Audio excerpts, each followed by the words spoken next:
ونعوذ بالله من شرور أنفسنا وسيئات أعمالنا من يهده الله فلا مضل له ومن يضلل فلا هادي له وأشهد أن لا إله إلا الله وحده لا شريك له وأن محمدا عبده ورسوله يا أيها الذين آمنوا اتقوا الله حق تقاته ولا تموتن إلا وأنتم مسلمون يا أيها الناس اتقوا ربكم الذي خلقكم من نفس واحدة وخلق منها زوجها وبث منهما رجالا كثيرا ونساء واتقوا الله الذي تساءلون به والأرحام إن الله كان عليكم رقيبا يا أيها الذين آمنوا اتقوا الله وقولوا قولا سديدا يصلح لكم أعمالكم ويغفر لكم ذنوبكم ومن يطع الله ورسوله فقد فاز فوزا عظيما أما بعد فأعوذ بالله من الشيطان الرجيم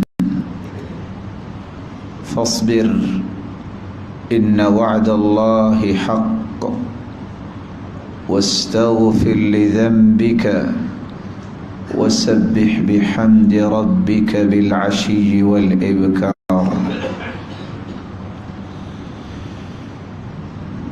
لائق صد تکریم سامعین مکرم،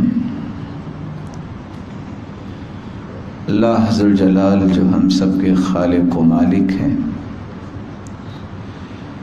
جس کا احسان عظیم ہے کہ اس نے ہماری رشد و ہدایت کے لیے جہاں نوشتہ ہدایت قرآن مجید کو نازل کیا، وہاں اس فرقان حمید کی ایک ایک آیت کو کھول کھول کر بیان کرنے کے لیے کائنات کی سب سے اعلیٰ، ارفع اور اسما ہستی محمد الرسول اللہ صلی اللہ علیہ وسلم کو مبعوث فرمایا۔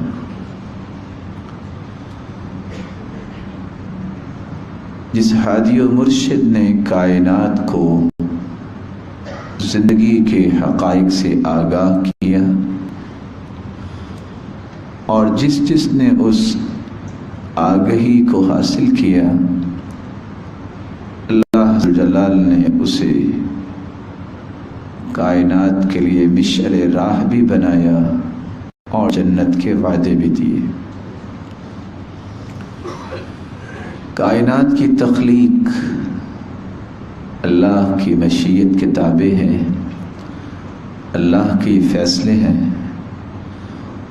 اور کائنات کی تدبیر یہ بھی اللہ کے ہی ہاتھ میں ہے، اور کائنات کے اندر خوشی اور غمی، فکر، یہ ایسے پہلو ہیں جو انسانی زندگی کا ایک حصہ ہے۔ ایک وقت انسان بہت خوش ہوتا ہے اور دوسرے ہی وقت انسان کو کوئی فکر لاحق ہو جاتا ہے۔ جس طرح زندگی کے لیل و نہار، تاریکی، اندھیرا اور روشنی اور اجالا ہے، اسی طرح خوشی اور غمی بھی انسانی زندگی کا ایک لازمہ ہے۔ آج جس حقیقت کے متعلق میں گفتگو کرنا چاہ رہا ہوں وہ حقیقت ہے جس کو سمجھے بغیر انسان کی زندگی نہ تو قرار پکڑتی ہے اور نہ ہی اس میں سکون آتا ہے، اور وہ حقیقت یہ ہے کہ اللہ نے جنت اور دنیا میں فرق رکھا ہے۔ اگر زندگی کی تمام تر خواہشات دنیا میں ہی پوری ہو جائے اور زندگی میں کبھی اسے دکھ نہ ملے اور جو اس کی تمنا ہو وہ پوری ہو جائے، اگر یہ ہونا ہوتا تو انبیاء علیہم الصلاۃ والسلام کی زندگیوں میں ہوتا، لیکن اگر یہ دنیا میں ہی ہو جاتا تو جنت کی کوئی بھی خواہش نہ کرتا۔ اس لیے اس حقیقت کو سمجھنا چاہیے، یہ زندگی کے چند ایام، یہ حیات مستعار، اس میں خوشیاں بھی آتی ہیں اور اس میں غم بھی آتے ہیں، فکر بھی لاحق ہوتی ہے، بیماریاں بھی آتی ہیں، کبھی انسان کو کس طرح کی تکلیف سے دوچار ہونا پڑتا ہے۔ الغرض کٹھنائیوں کے باوجود اسے اللہ کے ساتھ جڑے رہنا، یہی اس کے ایمان کی بلندی کی ایک دلیل ہے۔ سیدنا ابو ہریرہ رضی اللہ تعالی عنہ روایت کی راوی ہے، رسول اکرم صلی اللہ علیہ وسلم نے فرمایا، اگر کوئی شخص یہ خواہش رکھتا ہے کہ وہ اپنی پہچان کرے کہ اس کا اللہ کے ہاں مقام کتنا ہے، تو اس کا بڑا ہی آسان طریقہ یہ ہے، من اراد ان يعلم ما له عند الله فلينظر ما لله عنده۔ جو یہ جاننا چاہتا ہے کہ اس کا مقام رب تعالیٰ کے ہاں کتنا ہے، وہ اپنے دل سے پوچھے اللہ ذوالجلال نے جو اس کے بارے میں فیصلے کیے ہیں، ان فیصلوں پہ اس کا دل مطمئن کتنا ہے۔ جتنا وہ اللہ ذوالجلال کے فیصلوں پر اطمینان رکھتا ہے، مطمئن ہے، خوش ہے، اتنی ہی اس کی بلندی اور رفعت اللہ کے ہاں ہے۔ اس لیے ہر وقت انسان کو اللہ ذوالجلال پر خوش رہنا چاہیے اور اس کا شکر بجا لانا چاہیے۔ قرآن مجید کی 3 آیتیں جو اس ضمن میں پیش کرنا چاہ رہا ہوں، جن 3 آیتوں کو سمجھنے کے بعد میری ناقص دانش کے مطابق انسان زندگی کی اس حقیقت کو سمجھ لیتا ہے اور شکوہ اور شکایت اور فرسٹریشن کا شکار ہونا، اس طرح کی باتوں سے اپنے آپ کو بچا لیتا ہے۔ سب سے پہلی آیت جو اللہ ذوالجلال نے اس ضمن میں اتاری ہے، وَمَا أَصَابَكُم مِّن مُّصِيبَةٍ فَبِمَا كَسَبَتْ أَيْدِيكُمْ وَيَعْفُو عَن كَثِيرٍ۔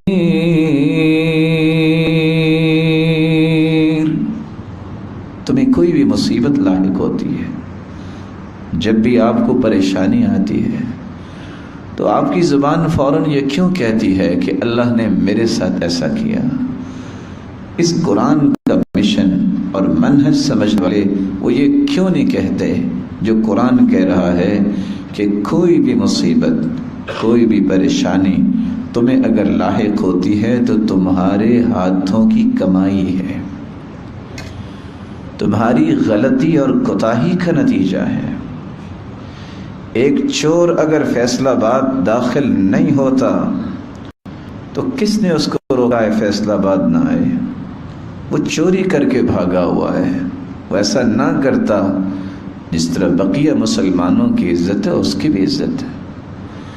ایک شخص اللہ ذوالجلال کی عبادت کے لیے سر نہیں جھکاتا اور پھر کہتا ہے میں پریشان ہوں، جو رب کے سامنے جھکنا نہیں جانتا وہ اللہ کی عطاؤں کو سمیٹنا کیسے جانتا ہے؟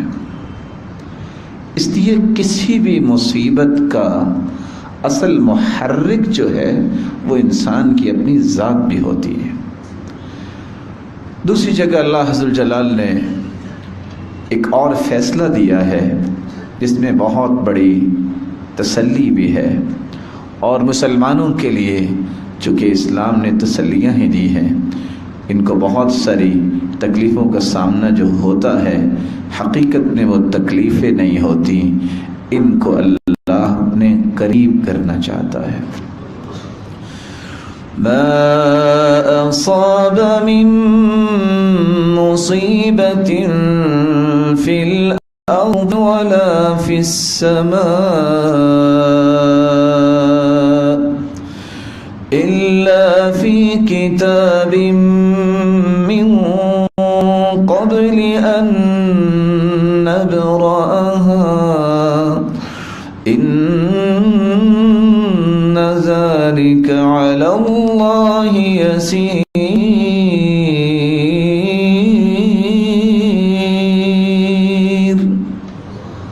جو بھی مصیبت دنیا میں آتی ہے اللہ عز وجل نے وہ لکھی ہوئی ہے۔ کیوں لکھی ہے؟ اس کے لکھنے کے دو مقصد ہیں جو خود قرآن نے واضح کیا۔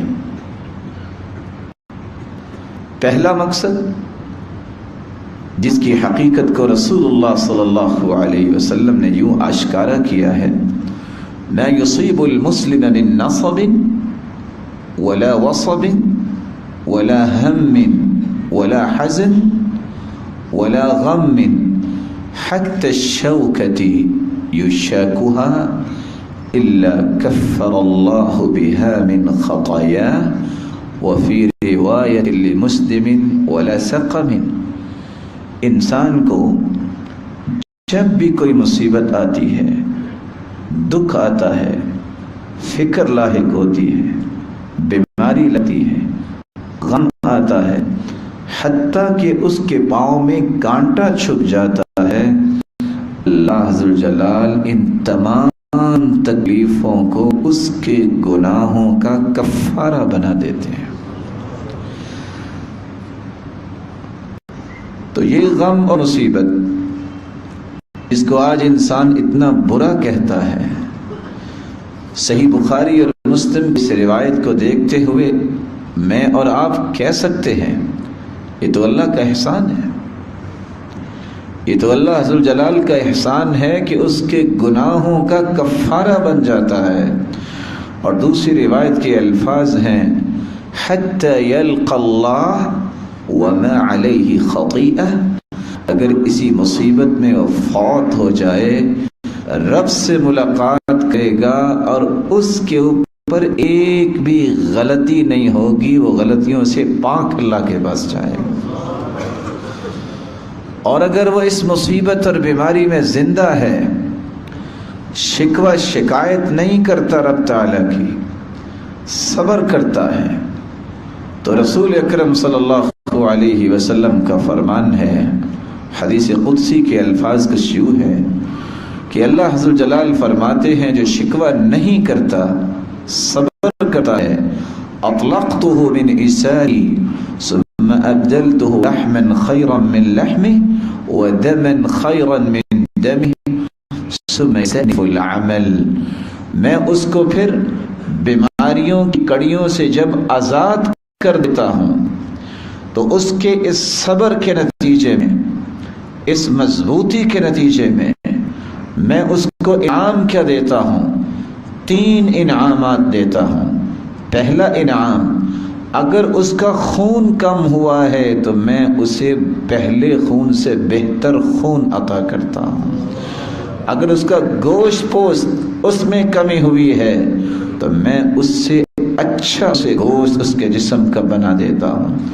ثم یستأنف العمل، اور گویا اس دن اس نے اپنی زندگی کے اعمال کو دوبارہ سے شروع کیا ہے۔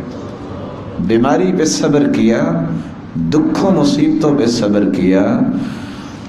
یمشی علی الارض ما علیہ خطیئہ، ایک روایت میں آتا ہے جب وہ زمین پہ پہلا قدم رکھتا ہے، چلنا شروع کرتا ہے، تو وہ زندہ انسان، نہ جانے اس کی 40 50 اور 60 سالہ زندگی ہے، جتنے جتنے گناہ ہوتے ہیں اللہ تعالیٰ اسے معاف کر چکے ہوتے ہیں۔ اور دوسری روایت کے الفاظ ہیں فَحِينَئِذٍ يَقْعُدْ لَا ذَنْبَ لَهُ، اگر وہ اٹھ کے بیٹھ جائے تو اس پہ کوئی گناہ نہیں ہوتا۔ یہ لیٹا ہوا انسان فَإِنْ يَقُومُ مِنْ مَضْجَعِهِ، اگر بیٹھنے کے بعد اٹھ کے کھڑا ہو جاتا ہے تو چونکہ اس نے صبر کیا، اللہ کا فیصلہ سمجھا، رسول اکرم صلی اللہ علیہ وسلم کا فرمان ہے کہ یوم ولدتہ امہ من الخطایا، اس کے کھڑے ہونے کی دیر ہے، اللہ نے اس کو خون بھی اچھا دینا ہے اور اس کو گوشت بھی اچھا دینا ہے۔ اور آج سے اس کا عمل کیسے شروع ہو رہا ہے؟ جس طرح اس کی والدہ نے اس کو جنا تھا گناہوں سے پاک، اسی طرح ہی آج اس کی زندگی دوبارہ ہو گئی ہے۔ ما أصاب من مصيبة إلا بإذن الله ومن يؤمن بالله يهد قلبه والله بكل شيء عليم۔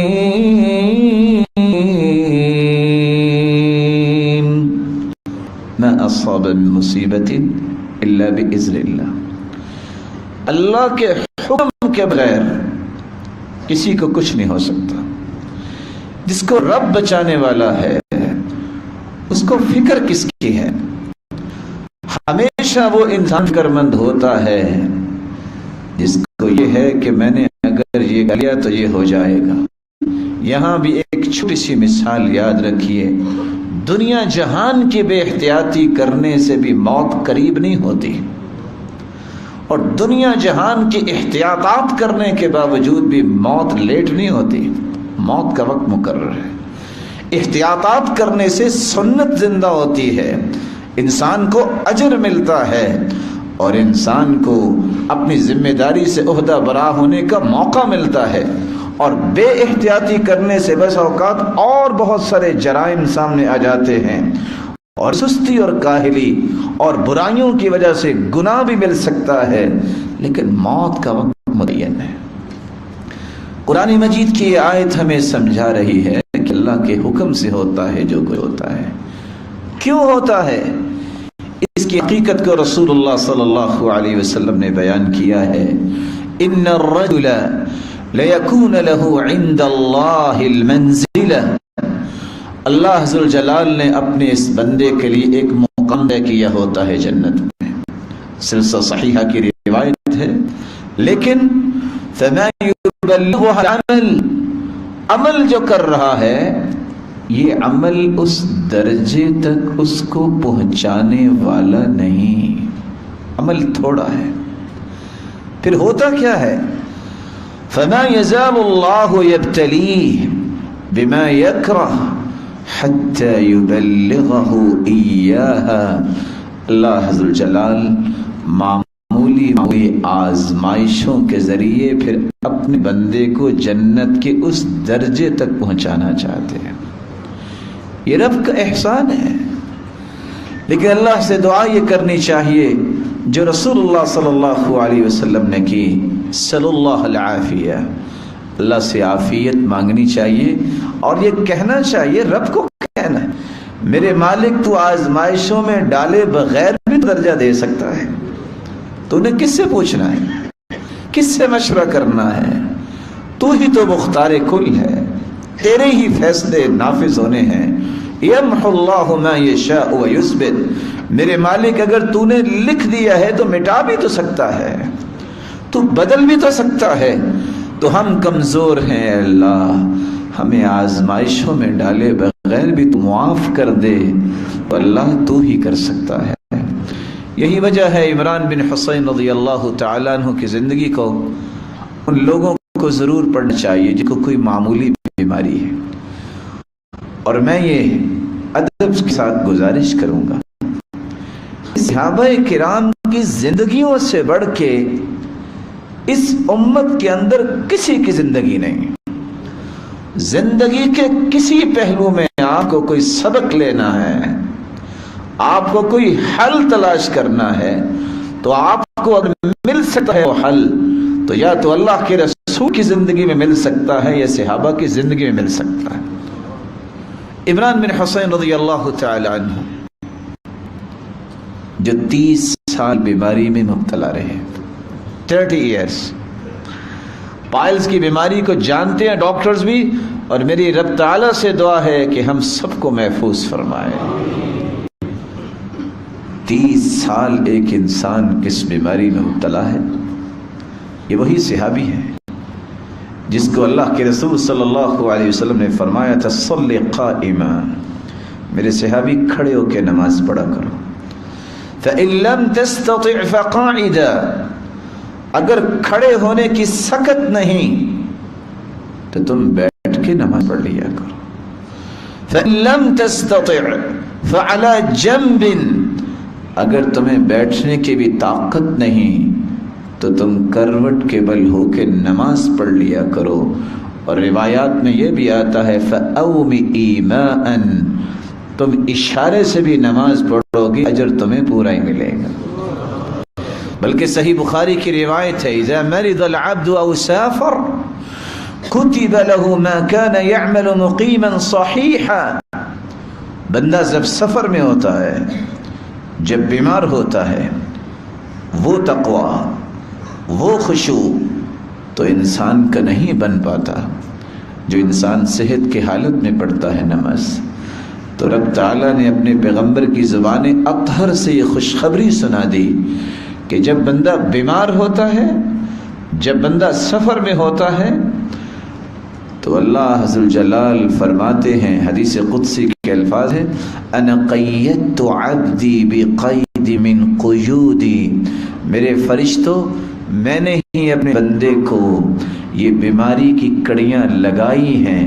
اور حدیث جو ہے جو میں نے ابھی آپ کو پڑھ کے سنائی، اللہ کے رسول فرماتے ہیں فرشتوں کا یہ حکم کیا ہوتا ہے، ما كان يعمل مقيما صحيحا كتب له، اس کا اجر وہ لکھا جائے جو اس نے صحت کی حالت میں حضر میں خوبصورت نماز پڑھی ہے، اجر اس کا وہ لکھا جائے۔ اور یہاں رک کے میں ادب سے ایک اور بات بھی کہہ دوں، بادشاہوں کے لیے میں ان کو بادشاہ اس لیے کہتا ہوں کیونکہ بادشاہ وہی ہوتا ہے جس کو کوئی پوچھنے والا نہیں ہوتا، جن کو اللہ نے طاقت دی ہے، جن کو کوئی بیماری نہیں ہے، وہ بیٹھ کے نماز پڑھے ہوتے ہیں۔ کیوں پڑھ رہے ہوتے ہیں؟ بس جی کچھ رکھتے ہمیں بیٹھ کے پڑھنے کا کہا گیا ہے۔ کس نے کہا ہے؟ رسول اکرم صلی اللہ علیہ وسلم نے تو یہ فرمایا ہے جو صحت مند ہے اور بیٹھ کے نماز پڑھتا ہے اس کو کھڑے ہو کے نماز پڑھنے والے سے آدھا ثواب ملتا ہے۔ لاجک کیا ہے؟ اگر آپ بیمار ہیں تو شریعت اتنی آپ کو ریلیف دے رہی ہے، بیٹھ جاؤ نا، لیٹ کے پڑھ لو، اشارے سے بھی پڑھ لو، اجر پورا ہی ملے گا۔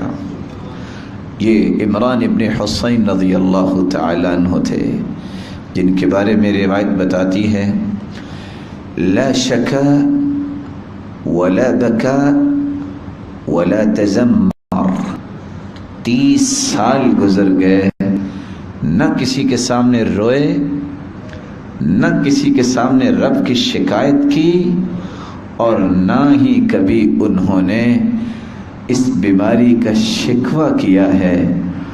اللہ عز الجلال کو یہ کتنے صحابی پسند آئے۔ یہ وہ عظیم صحابی ہیں، تہجد کے وقت اٹھا کرتے تہجد کے لیے تو اللہ کے نورانی فرشتے ان سے مصافحہ کیا کرتے تھے۔ تو میں یہ کہنا چاہوں گا، زندگی کی ایک حقیقت کو سمجھیے، تکلیفیں، دکھ، مصیبتیں اور کسی قسم کی پریشانی یہ انسان کو لاحق ہوتی ہے، لیکن فرق اتنا ہے کہ جو یہ سمجھتا ہے میری زندگی کا حصہ ہے، پاؤں میں اگر تکلیف ہے تو نماز چھوڑ دے، سر میں اگر درد ہے تو کیا خیال ہے نماز چھوڑ دے؟ ایسا نہیں ہو سکتا۔ منہجی مسلمان جو ہوتا ہے وہ رسول اکرم صلی اللہ علیہ وسلم کی اس خوشخبری سے ہمیشہ خوش رہتا ہے.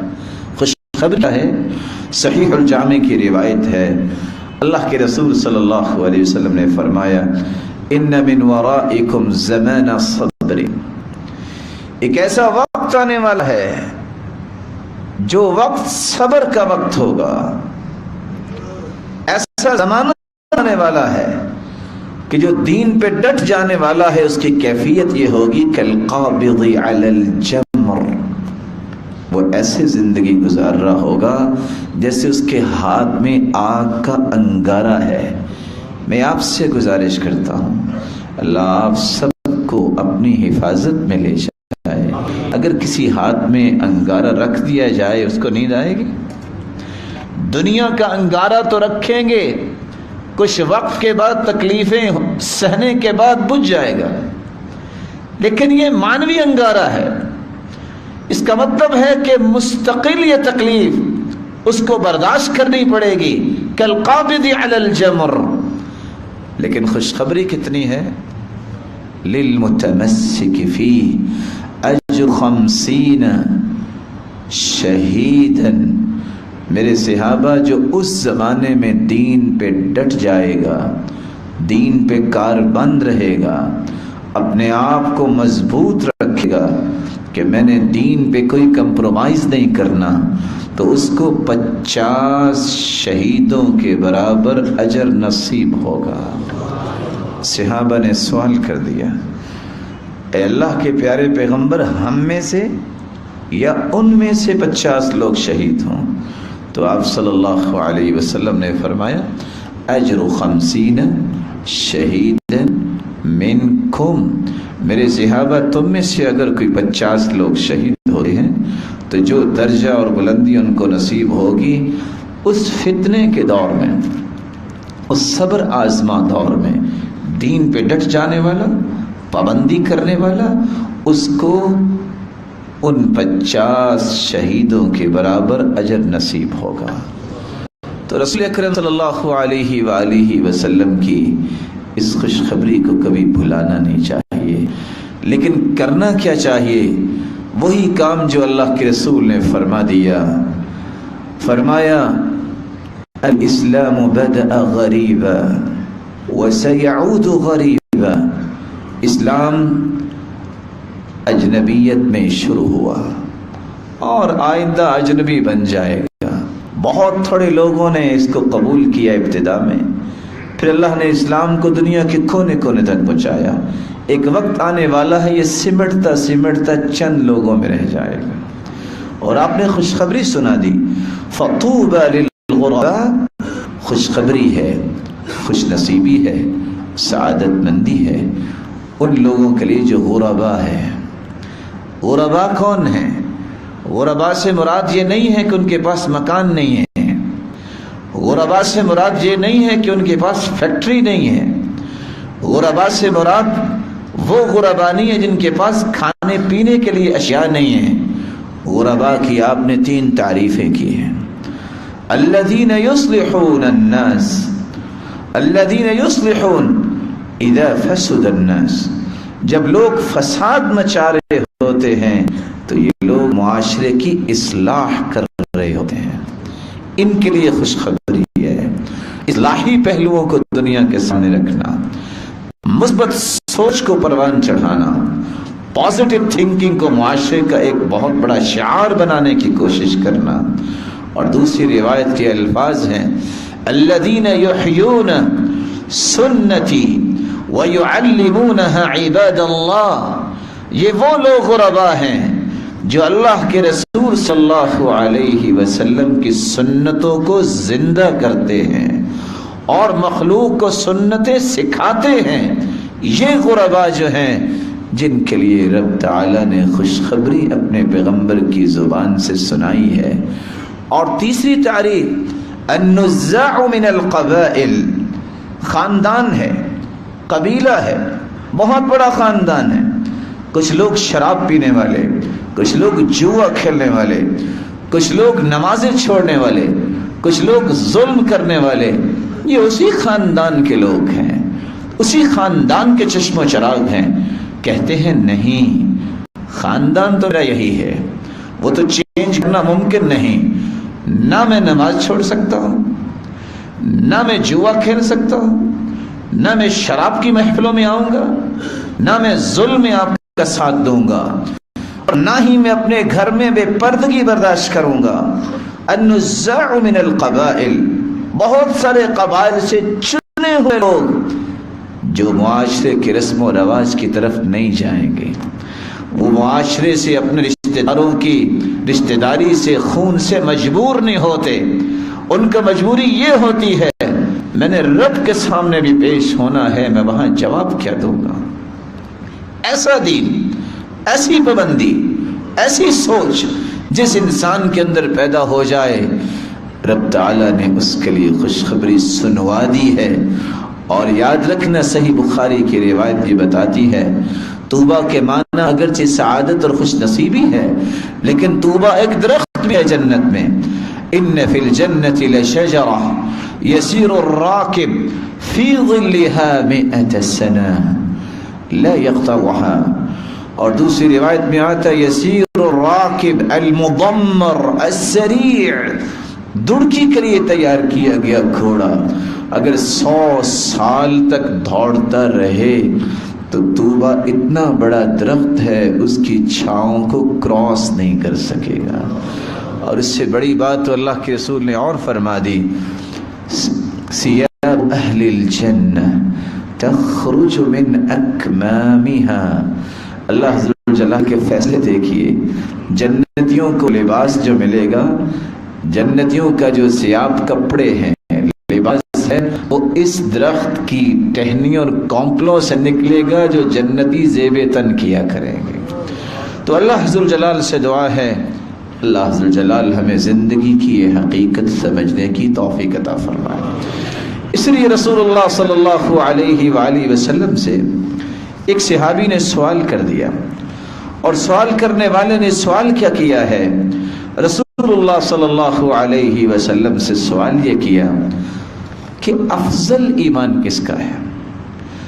آج ہم سب اسلام کا دعویٰ کرتے ہیں، ایمان کا بھی دعویٰ کرتے ہیں، بس اللہ سے دعا ہے اللہ ہمیں سچا مسلمان اور مومن بنا دے، ہمارے دعوے سچے ہو جائیں، ہمارے دعوے صرف دعوے نہ رہ جائیں، اور یاد رکھنا عمل کے بغیر کوئی دعویٰ جو ہے وہ ثابت نہیں ہوتا۔ رسول اکرم صلی اللہ علیہ وآلہ وسلم سے سوال کیا گیا، عمرو بن عبس روایت کرتے ہیں، اللہ کے پیارے پیغمبر سب سے افضل ایمان کیا ہے؟ آپ صلی اللہ علیہ وسلم نے فرمایا، افضل الایمان الصبر والسماحہ، سب سے افضل مومن وہ ہے، سب سے افضل ایمان یہ ہے جس کے پاس صبر کرنے کی صلاحیت آ گئی اور جس کے اندر سماحت آ گئی۔ صبر اور سماحت یہ سب سے افضل ایمان ہے، تو اس کو اختیار کرنے والا بھی سب سے افضل مومن ہے۔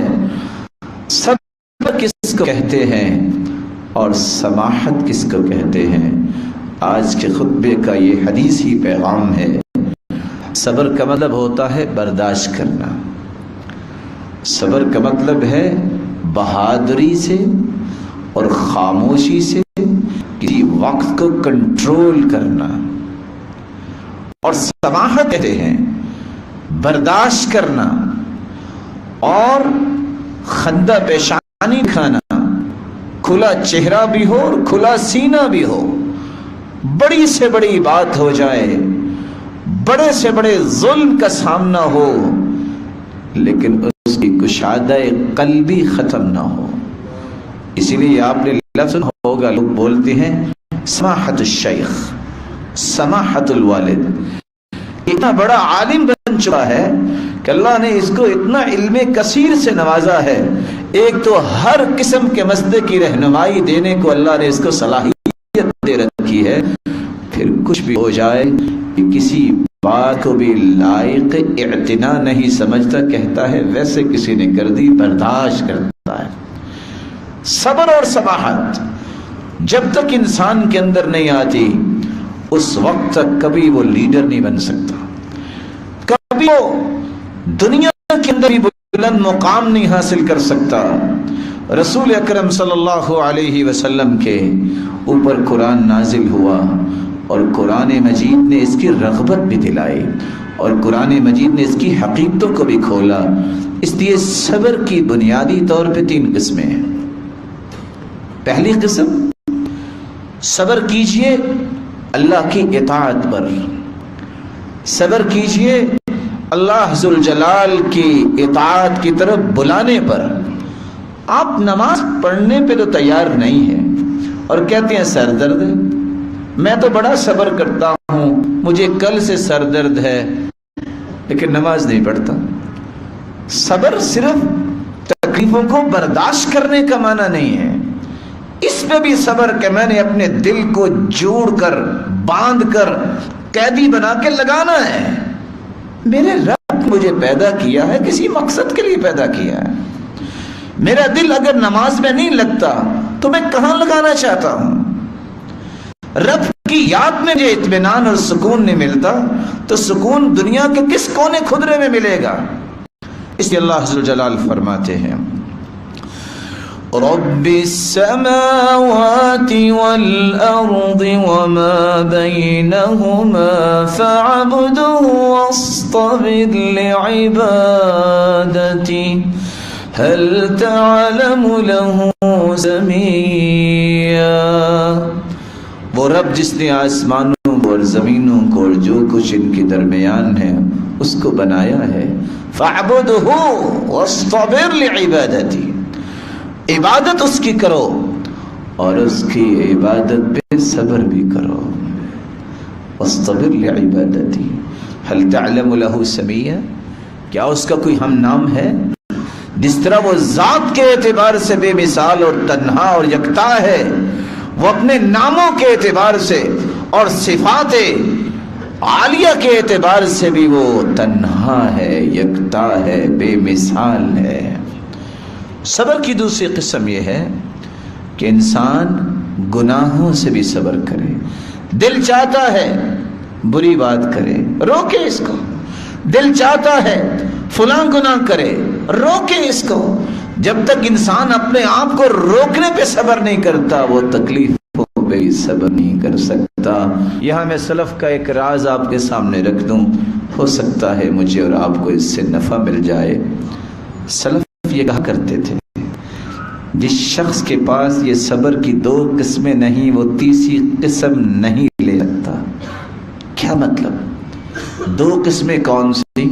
اللہ کی عبادت پہ صبر اور گناہ نہ کرنا، اپنے آپ پہ صبر کرنا کہ میں نے گناہ کے قریب نہیں جانا۔ جس کے اندر یہ 2 صلاحیتیں نہ ہوں وہ زندگی کے اندر معمولی تکلیف بھی برداشت نہیں کر سکتا۔ صلاحیت کیسے پیدا ہوگی؟ قرآن مجید میں اللہ عز و جلال فرماتے ہیں وَنَبْلُوكُمْ بِالشَّرِّ وَالْخَيْرِ فِتْنَةً وَإِلَيْنَا تُرْجَعُونَ۔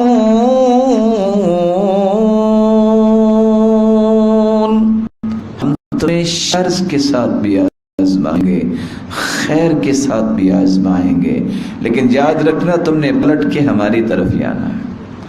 اور دوسری جگہ فرمایا وَلَا تَمُدَّنَّ عَيْنَيْكَ إِلَى مَا مَتَّعْنَا بِهِ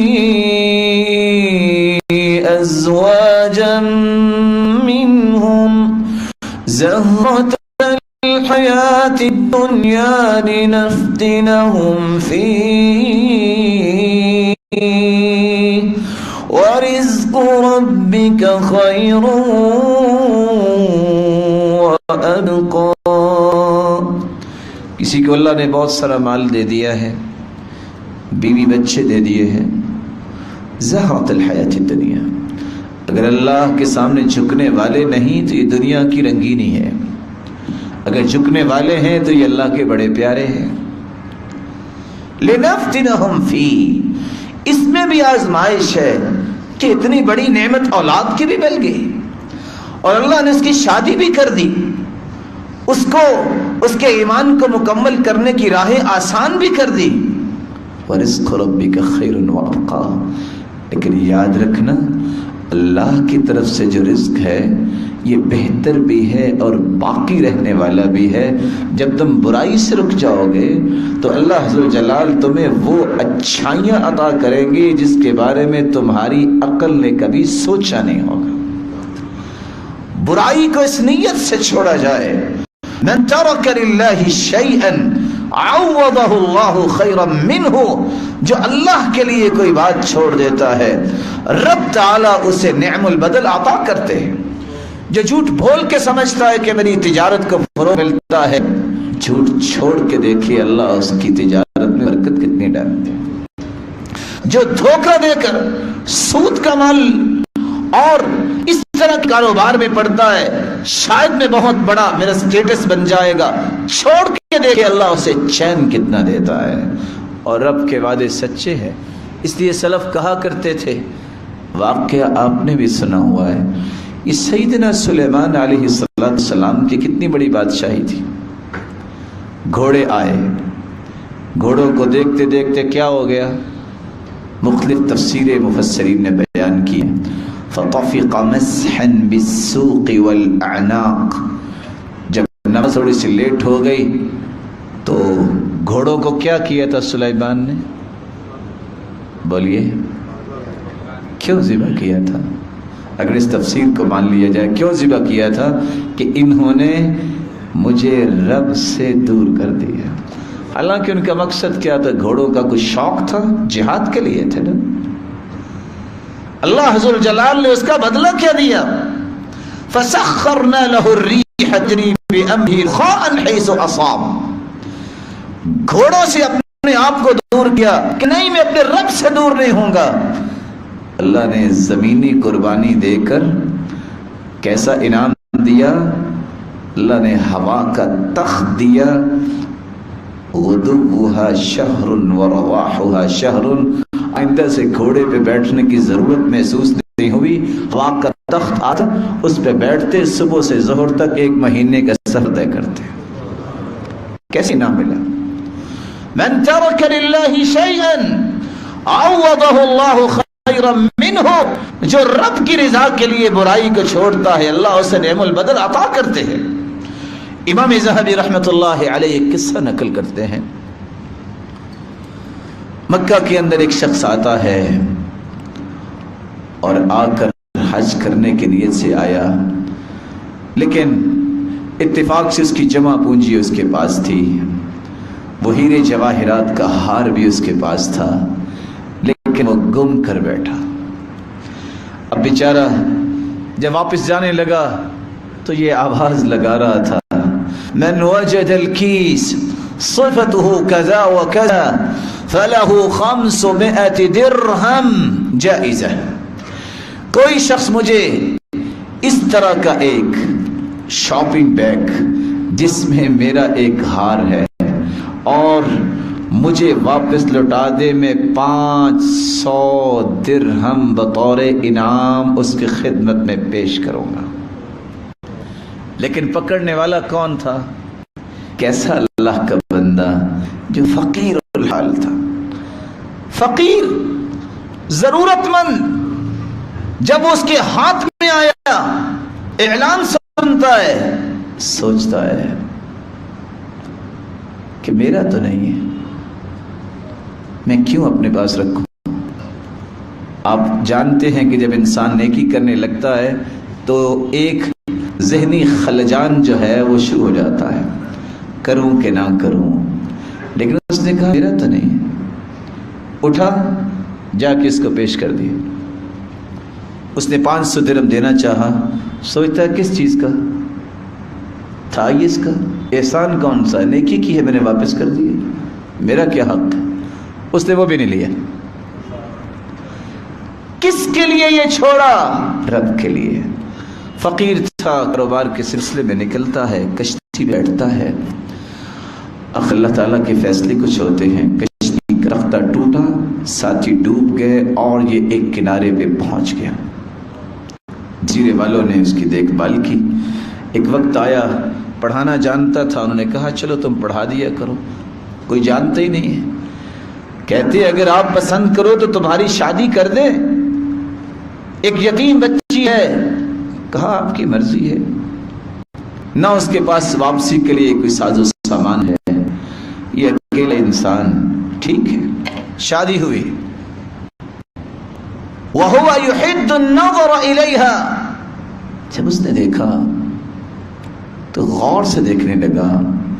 لوگوں نے کہا یتیم بچی ہے اور آپ کوئی بات نہیں کر رہے. کہتا یہ جو ہار ہے اس کے بارے میں میرے پاس ایک قصہ ہے. کبھی کیا قصہ ہے؟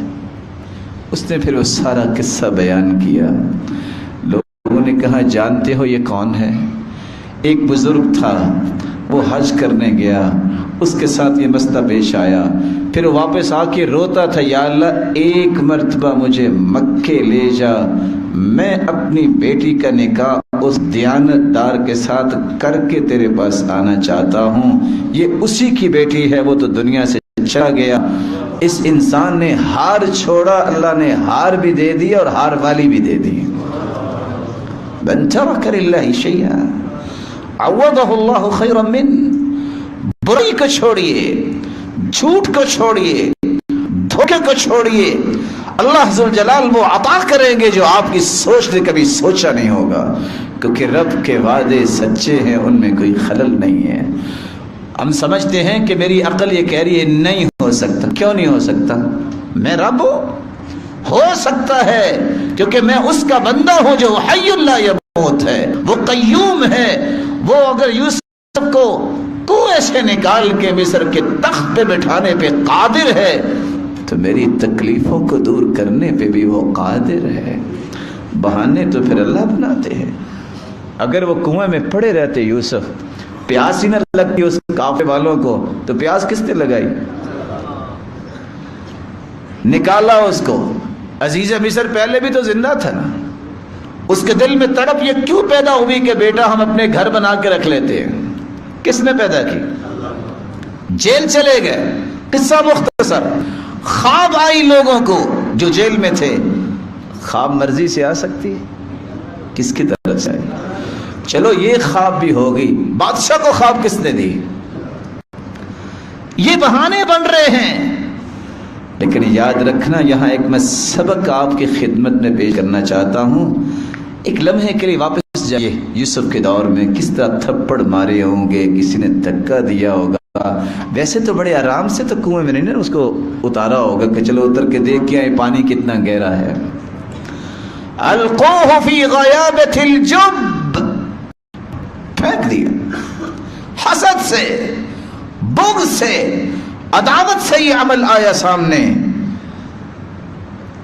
لیکن جب بنیامین کو لے کے آئے اور جب بنیامین کا ایک معاملہ پیش آیا کہ اس نے چوری کی ہے, اس کے پاس اس کے سامان میں یہ اس طرح کا ایک برتن نکلایا ہے, تو انہوں نے کیا کہا تھا؟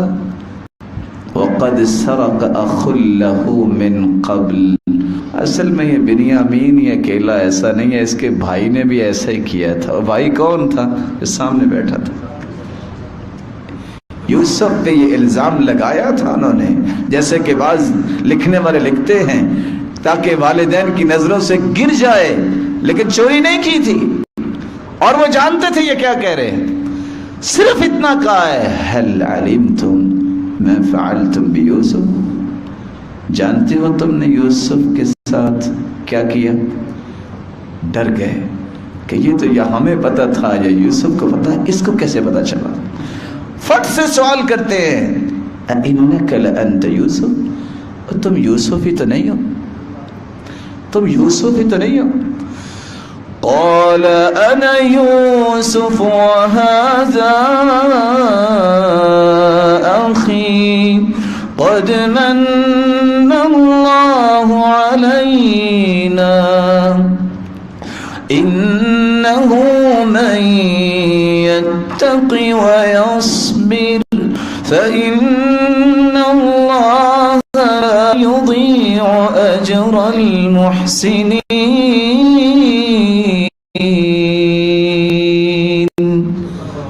میں یوسف ہوں، یہ میرا بھائی بنیامین ہے، اور یاد رکھنا جو صبر کر لیتا ہے، جو تقوی اختیار کر لیتا ہے، رب اعلیٰ اسے ضائع نہیں کرتے.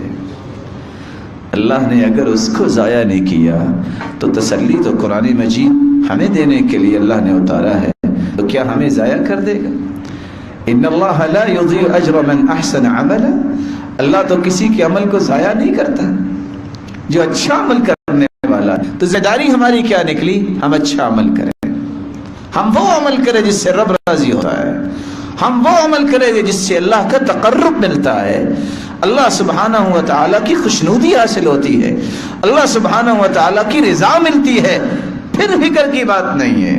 یہ فکر لاحق اس وقت ہوتا ہے جب میں اور آپ عمل میں کمزور ہوتے ہیں، تو پھر شکوے شکایتیں، پتہ نہیں کیا ہو گیا، پتہ نہیں کیا ہو جائے گا، کیا ہو جائے گا، زیادہ سے زیادہ جو ہے فوت ہی ہو جائے گی نا، تو آخر ہونا ہی ہے، قبر ہی بنے گی نا. وہ بھی پکی نہیں بننی، اللہ کے رسول نے مانگے تو بن جائے.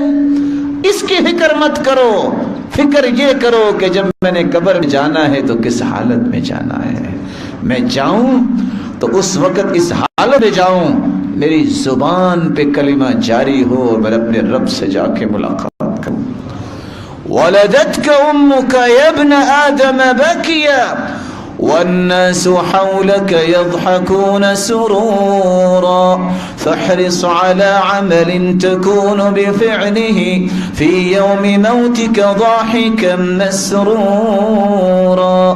اے آدم کے بیٹے، جب تم پیدا ہوئے، قانون الہی ہے، جب بچہ پیدا ہوتا ہے تو جب شیطان اسے چوکا لگاتا ہے تو وہ چیخ مارتا ہے، روتا ہے. تم روتے پیدا ہوئے اور سارا خاندان مسکرا رہا تھا کہ اللہ نے ہمیں بیٹا دے دیا. عمل ایسا کرو کہ تم مسکرا کے اس دنیا کو کلمہ پڑھ کے چھوڑتے جاؤ اور دنیا تمہاری نیکیوں کو سوچ کے رونے والے بنے. اللہ ذوالجلال ہمیں ایسا مضبوط ایمان نصیب فرمائے، اور جتنے بیٹھے ہیں سب کو اپنا تقرب نصیب فرمائے. وآخر دعوانا الحمدللہ.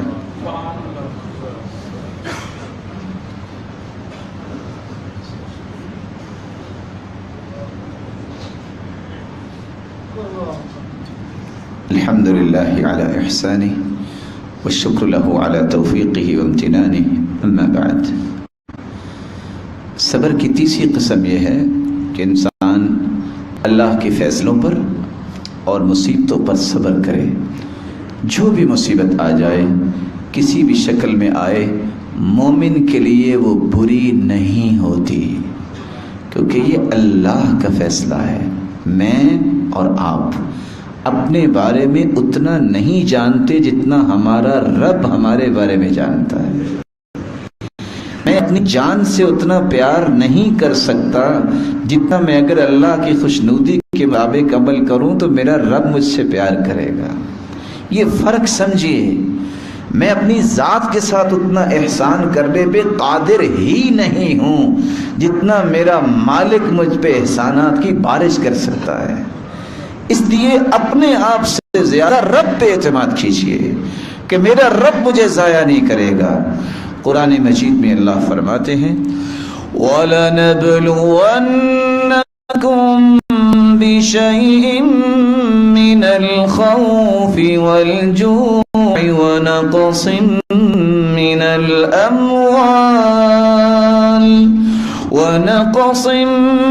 الْأَمْوَالِ وَالْأَنفُسِ وَالثَّمَرَاتِ وَبَشِّرِ الصَّابِرِينَ.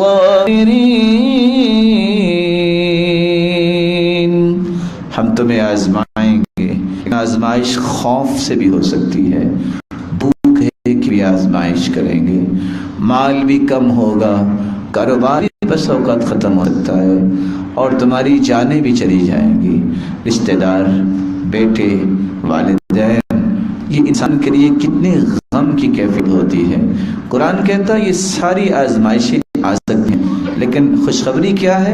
وَبَشِّرِ الصَّابِرِينَ. جو صبر کرنے والے ہیں انہیں پریشان نہیں ہونا چاہیے۔ رسول اکرم صلی اللہ علیہ وآلہ وسلم کی ذات اقدس کو اگر انسان دیکھے کہ اللہ کے رسول صلی اللہ علیہ وسلم جیسا اللہ تعالیٰ نے پیدا ہی نہیں کیا، اور آپ کی وہ ذات اقدس ہے کہ آپ نے اپنے بارے میں خود فرمایا انا سید ولد آدم ولا فخر، لوگوں میں پوری کائنات کا سرتاج ہوں لیکن میں فخر نہیں کرتا، کیونکہ فخر میرے رب کو پسند نہیں، فخر پسند نہیں۔ کنتو امام الناس وخطیبہم یوم القیامہ، یہ دنیا کی بات ہی نہیں ہے، صرف میں قیامت کو بھی پوری کائنات کے لیے خطیب اور امام ہوں گا، بلکہ فرمایا بیدی لواء الحمد آدم فمن سواہ تحت لوائی، میرے ہاتھ میں اللہ کی تعریف کا جھنڈا ہوگا، اور آدم علیہ الصلاۃ والسلام سے لے کر قیامت تک آنے والی انسانیت میرے جھنڈے تلے ہوگی، میں ہی سجدہ ریز ہوں گا جو اللہ کے سامنے، تو حسابات شروع ہوں گے، وگرنہ پوری دنیا تو مصیبتوں میں ہوگی۔ سب سے پہلے میں جنت کا دروازہ کھٹکھٹاؤں گا اور سب سے پہلے جنت میں ہی جاؤں گا۔ لیکن میں آپ سے ایک سوال کرتا ہوں، اس جیسی ہستی تو اللہ نے آج تک پیدا نہیں کی۔ ایک مسلمان کا عقیدہ ہونا چاہیے جب سے کائنات بنی ہے آج تک مخلوق میں سے اللہ ذو الجلال نے اس جیسی ذات اور ہستی پیدا ہی نہیں کی، اور قیامت تک پیدا نہیں ہو سکے گی۔ آپ بھی کوئی تکلیفیں آئی کہ نہیں آئی؟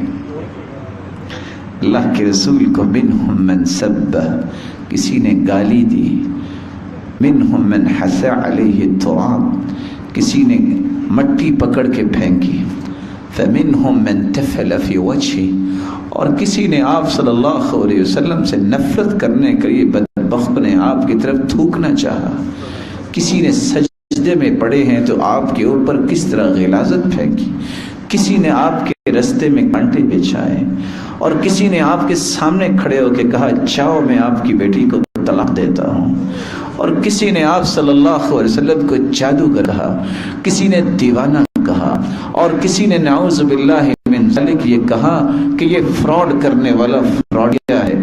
اللہ نے قرآن کو نازل کیا وَمَا كَانَ لِنَبِيٍّ أَن يَغُلَّ، نبی کے لائق ہی نہیں ہے کہ فراڈ کرے۔ کسی نے کہا یہ بے انصاف ہے، آپ نے فرمایا إِن لَمْ أَعْدِلْ فَمَن يَعْدِلْ، اگر میں بھی عدل نہیں کرتا تو دنیا میں کون عدل کر سکتا ہے۔ کسی نے آپ کی بیوی پہ تہمت لگائی، کسی نے کچھ کہا، آپ تصور نہیں کر سکتے، کسی نے آپ کے گردن مبارک میں کپڑا ڈال کے اس کو بل ڈالے اور کھینچنے لگا، اور سیدنا ابو بکر کہتی ہے تقتلون رجلا ان یقول ربی اللہ، تم اس کو قتل کرنا چاہتے ہو جو کہتا ہے میرا رب اللہ ہے۔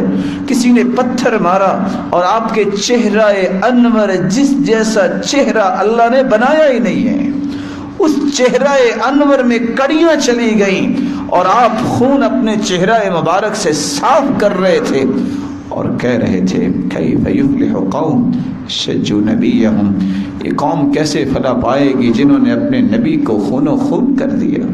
لیکن ایک وہ بھی تھے جنہوں نے آپ کے سر میں بھی پتھر مارے تھے اور کوشش کی تھی کہ ختم کر دیں، باہر چھپ کے بھی بیٹھے، آپ کے پاؤں سے بھی خون نکلا ہے، جحشت رکبتہ، آپ کے گھٹنے بھی زخمی ہوئے ہیں، آپ کے کندھے پہ بھی لگے ہیں، اور آپ کے دانت مبارک پہ بھی لگا ہے، اور آپ صلی اللہ علیہ وسلم کے پاس فرشتے آگے رب کی طرف سے بھیجے گئے، اور آگے یہ کہتے ہیں ان شئت ان اطبق علیہم الاخشبین، آپ کی طرف اللہ نے مجھے بھجوایا ہے، اگر آپ پسند کریں تو طائف کی بستی کو دو پہاڑوں کے درمیان میں پیس کے ختم کر دیتا ہوں، مٹی بنا دیتا ہوں۔ آپ نے فرمایا نہیں، ارجو ان یخرج اللہ من اصلابہم من یعبدو، نہیں میں اس امید سے کم کر رہا ہوں، یہ نہیں اگر مانتے تو یہ ان کی قسمت ہے،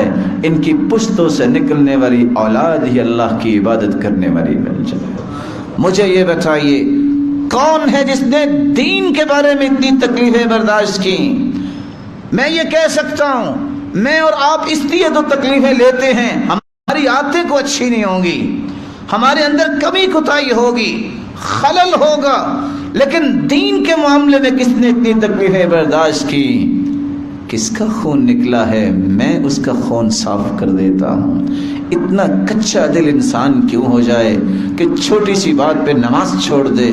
یہ اتنا کچا دل کیوں ہو گیا کہ تھوڑی سی مصیبت آئے تو کہے بس کیا کرے، مصیبتیں ہمارے گھر میں آنی تھی؟ یہی تو شکر کا الفاظ ہے۔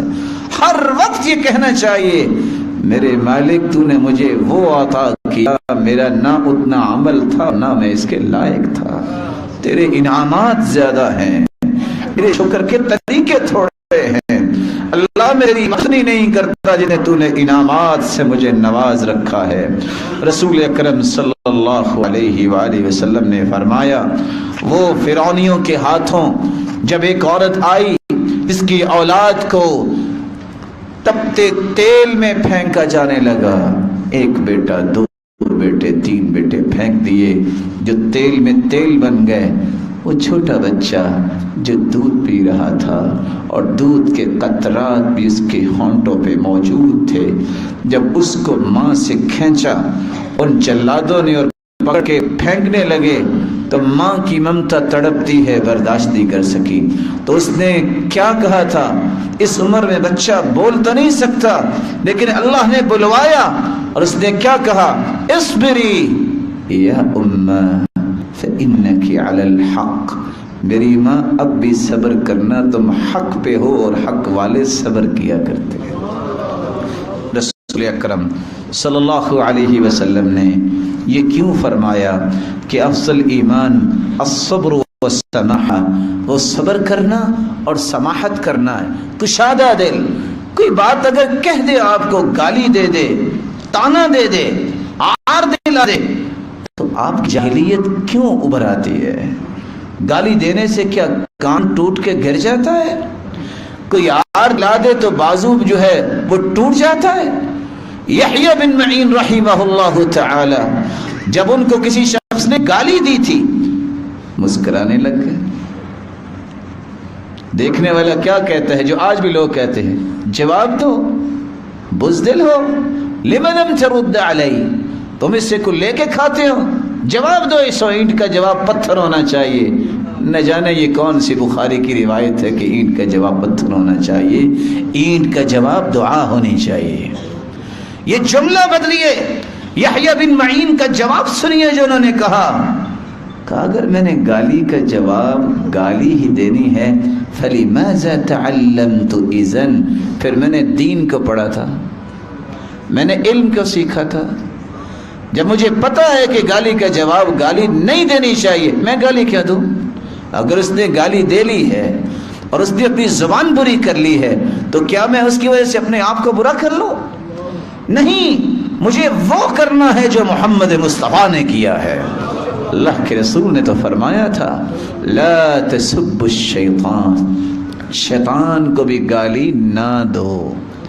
میں آپ سے ایک سوال کروں گا سمجھانے کے لیے، آپ بہت محترم ہیں میرے لیے، میں زحمت نہیں دینا چاہتا۔ دنیا میں شیطان سے برا کوئی ہے؟ بولے۔ اگر شیطان کو گالی دینا جائز نہیں تو کسی مسلمان کو گالی دینا جائز ہے؟ خاموش ہو جاؤ، وہاں سے اٹھ کے چل جاؤ، اس کو دعا دے دو، کہو بھائی مسلمان گالی نہیں دیتا، بلکہ اس کو بتاؤ الساب کالمشرف علی الہلکہ، جو گالی دیتا ہے وہ تو کنارے پہ کھڑا ہے، کسی وقت بھی ہلاکت کی کھائی میں گر جائے گا۔ رسول اکرم صلی اللہ علیہ وسلم نے فرمایا، اللہ کا محبوب بننا ہے، سماحت اختیار کرو۔ ان اللہ یحب سمح البیع، سمح الشراء، سمح القضاء، اللہ پسند کرتے ہیں، اللہ اس کو محبوب بناتے ہیں جو چیز بیچتا بھی ہے تو کشادہ دل سے، جو چیز خریدتا بھی ہے تو کشادہ دل میں، سماحت کے ساتھ، فیاضی کے ساتھ اور برداشت کے ساتھ، اور اگر کوئی فیصلہ بھی دیتا ہے تو کھلے چہرے سے۔ اور رسول اکرم صلی اللہ علیہ وسلم نے فرمایا، احب اللہ عبدا سمحا اذا باع سمحا اذا ابتاع، سمحا اذا قضى سمحا اذا اقتضى۔ اللہ اسے محبوب بناتے ہیں جس کے اندر چار صفتیں ہوں۔ کوئی فیصلہ لیتا ہے، تقاضا بھی کرتا ہے تو اچھے طریقے سے، اور تقاضے کو پورا کرتا ہے تو اچھے طریقے سے، خریدتا بیچتا ہے تو اچھے طریقے سے۔ بلکہ رسول اللہ صلی اللہ علیہ وسلم نے فرمایا اسمحوا یسمح لکم، تم دنیا میں معاف کرنا سیکھو، اللہ قیامت کو تمہیں معاف کر دیں گے۔ سودا ہے، تم دنیا میں معاف کرنا سیکھو، دل کھلا کرو، اللہ قیامت کو تمہیں معاف کر دیں گے۔ بلکہ رسول اللہ صلی اللہ علیہ وسلم نے فرمایا دخل رجل الجنة بسماحته قاضیا ومتقاضیا، اللہ ذوالجلال نے اس انسان کو جنت میں داخل کر دیا جس کے اندر یہ صلاحیت تھی کہ وہ سماحت کے ساتھ کوئی بات کرتا تھا اور سماحت کے ساتھ ہی کوئی تقاضا کرتا تھا۔ آپ نے سنا ہوگا احنف بن قیس، اس کو کیسے بادشاہ اور عربوں نے اپنا بڑا کیسے مان لیا۔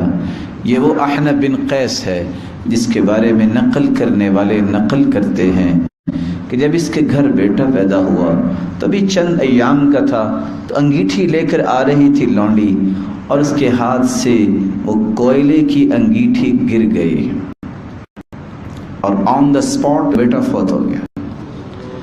لونڈی بے ہوش ہو گئی کہ اب نہ جانے کیا ہوگا۔ ہوش میں آئی تو اس کو بلا کے کہتے ہیں جاؤ، میں نے تجھے آزاد کیا۔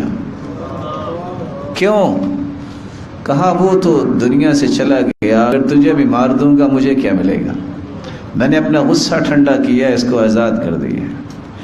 امام بخاری رحمہ اللہ تعالی کس طرح وہ سیاہی کی دوات پڑی ہے، جب لونڈی سے پاؤں لگا تو گر گیا، وہ سیاہی گر گئی تو آپ نے بلا کے کہا ادھر آؤ، انت حر لوجہ اللہ، جاؤ تمہیں میں آزاد کرتا ہوں۔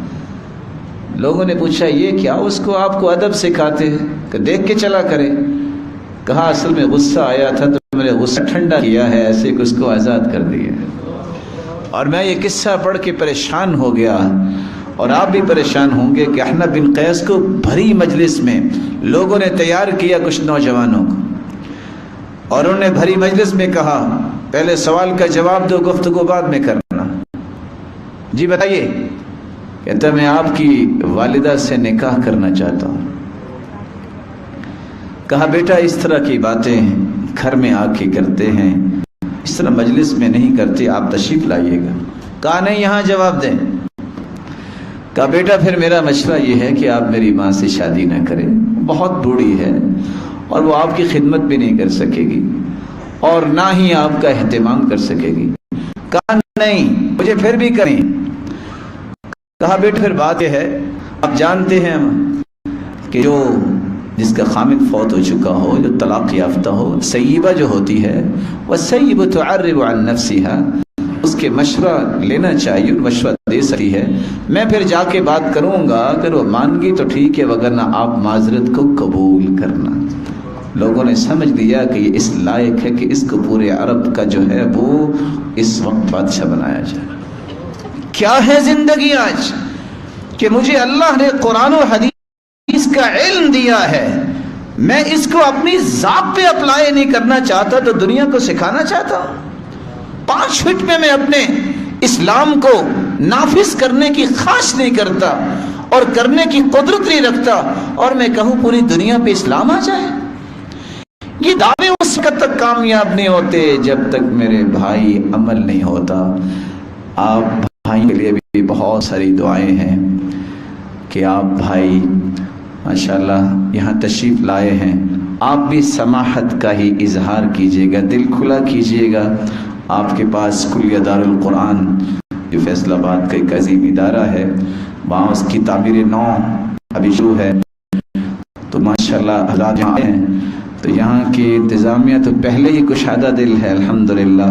مجھے امید ہے کہ خوشی سے ان بھائیوں کا استقبال بھی کریں گے اور ان بھائیوں کو سیکھنے کا موقع جو ہے اس کے لیے آسانیاں بھی لگے۔ اللہ عز و جلال اس مسجد کے بنانے والے اور اس مسجد کے آباد کرنے والے اور یہاں دین کی دعوت اور تعلیم دینے والوں کو کروڑہ رحمتوں سے نوازے، اور اللہ ذوالجلال جہاں سے احباب آئے ہیں اس ادارے کے منتظمین کو کروڑہ برکتوں سے نوازے۔ میری رب تعالیٰ سے دعا ہے کہ اللہ ہمیں وہ عمل دنیا میں کرنے کی توفیق عطا فرمائے جس سے اس کا تقرب ملتا ہے اور جودی حاصل ہوتی ہے۔ اللہ میرے اندر اور آپ کے اندر صبر اور سماحت کا یہ عظیم پہلو پیدا فرمائے، اور کل قیامت کے دن اس ہستی کے ساتھ ہمیں جمع فرمائے اس جیسی ہستی اللہ نے صبر و سماحت والی پیدا ہی نہیں کی۔ اللہ ہمیں اپنے دیدار کا بھی مستحق بنائے۔ وآخر دعوانا الحمد للہ رب العالمین۔